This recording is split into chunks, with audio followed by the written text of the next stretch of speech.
उस डंजन को देखने चला जाता है जहाँ पर वो पूरी तैयारी के साथ गया होता है। अब तक हमने देखा केव का स्टैचू लोगों को मार रहा होता है, तभी जिन्वू को उस डंजन के सारे रूल्स याद आ जाते हैं और वो उन्हीं का यूज करके कुछ लोगों को बचाने में कामयाब हो जाता है। पर तभी सभी लोग उसे वहीं छोड़कर बाहर चले जाते हैं और हम देखते हैं जैसे ही जिन्वू मरने वाला होता है उसके सामने एक स्क्रीन आ जाती है। और अब आगे तब यहाँ 3 दिन बाद जिन्वू को हॉस्पिटल में होश आ जाता है और तब वो नोटिस करता है कि उसका हाथ और पैर दोनों दोबारा से उग चुके होते हैं और उसके सारे जख्म भी गायब हो चुके होते हैं। तब वो कहता है क्या मैं सपना देख रहा था? और तभी हंटर एसोसिएशन से 2 लोग उससे मिलने आते हैं और वो अपने आप को वू और कैंग के नाम से इंट्रोड्यूस करते हैं। तब जिन्वू कहता है आखिरकार आप मुझसे क्या चाहते हैं? तब वो कैंग को सबसे पहले डॉक्टर को बुलाने के लिए कहता है और वो जिन्वू को बताते हैं कि वो 3 दिनों से यहीं सोया पड़ा है। तब जिन्वू कहता है क्या मैं सच में इतने दिनों से यहाँ पर हूँ? तो फिर जूही और मिस्टर सॉन्ग का क्या हाल है? क्या वो ठीक है?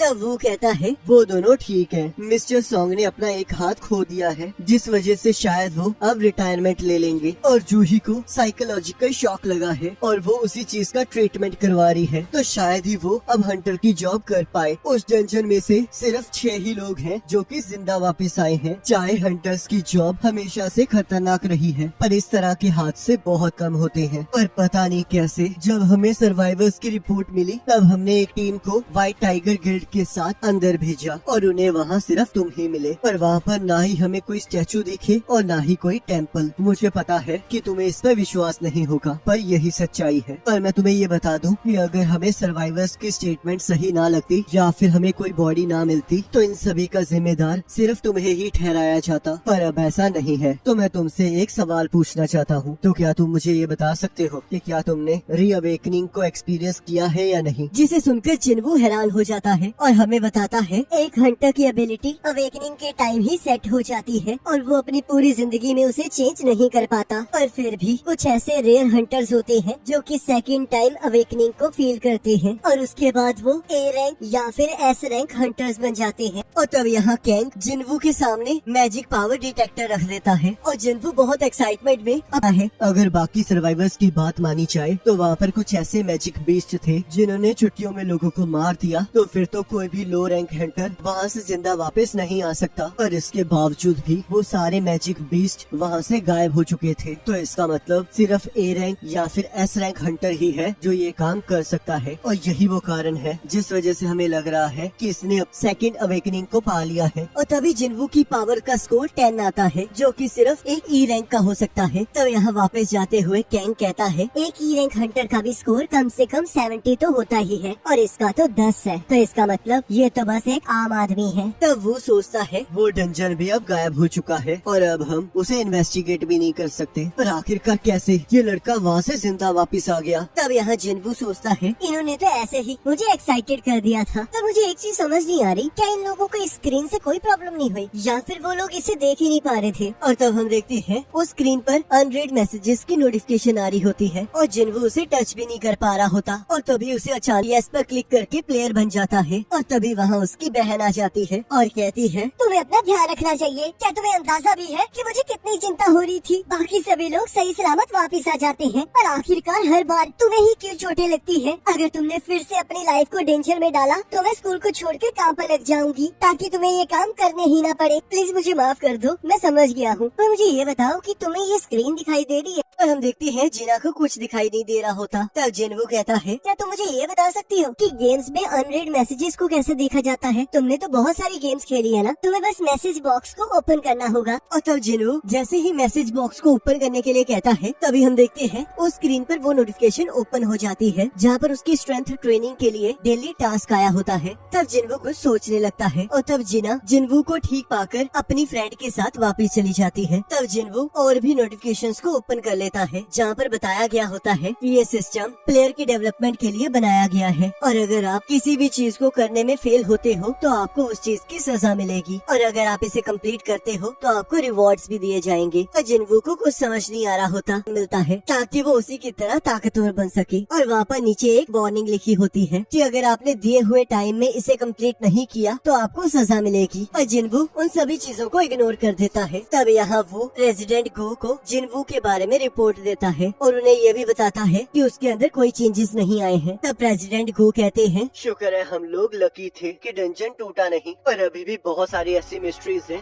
जिसके बारे में हमें पता नहीं है। तो इसलिए मैं इस केस को एक स्पेशल केस के तौर पर लिस्ट कर रहा हूँ। तुम जाओ और इसे डाटाबेस में जाकर फाइल कर दो और हम इसके बारे में बाद में बात करेंगे। तब यहाँ हंटर्स ऑर्गेनाइजेशन का हेड चॉई कहता है, हंटर चा, मैं चाहता हूँ कि आप नेक्स्ट बी रैंक मिशन की हेड बने। ये मिशन नए लोगों के लिए। यहाँ हॉस्पिटल में जिनवू के डेली टास्क का टाइम खत्म हो जाता है, जिस वजह से वहाँ पर एक अर्थक्वेक आ जाता है और जैसे ही वो होश में आता है वैसे ही वो अपने आप को एक डेजर्ट में पाता है, जहाँ उसके पीछे एक मॉन्स्टर आ जाता है और उसके सामने एक नोटिफिकेशन आती है जिसमें उसे डेली टास्क टाइम पर पूरी ना करने की वजह से सजा के तौर पर 4 घंटों तक उन मॉन्स्टर से जिंदा बचना होता है। और यहाँ हॉस्पिटल में नर्सेस उसी कमरे में ना पाकर इधर उधर ढूंढने लगती है और यहाँ देखते हैं जिनवू पिछले 2 घंटों से उन मॉन्स्टर से बचने की कोशिश कर रहा होता है। तब यहाँ पूरा हॉस्पिटल उसे अभी भी ढूंढ रहा होता है और हम देखते हैं जिनवू भागते भागते पूरी तरह थक चुका होता है तो पूरा हो जाता है और वो वापस हॉस्पिटल पहुँच जाता है और हम देखते हैं उसे पेनल्टी टास्क पूरा करने पर एक रिवॉर्ड मिलता है, पर वो उससे पहले ही बेहोश हो जाता है। और तब यहाँ कुछ दिनों बाद जिनवू अपनी बहन को अपने ठीक हुई को एक डी रैंक डंजन में जाने के लिए फोन आया होता है और हम देखते हैं जूही वहाँ जाने से मना कर देती है और तब वो पर्सन जूही को जिनवू की होश में आ जाने की बात बताता है, जिसे सुनकर वो बहुत खुश हो जाती है और उससे मिलने चली जाती है। तब यहाँ हॉस्पिटल में नर्स कह रही होती है कि देखो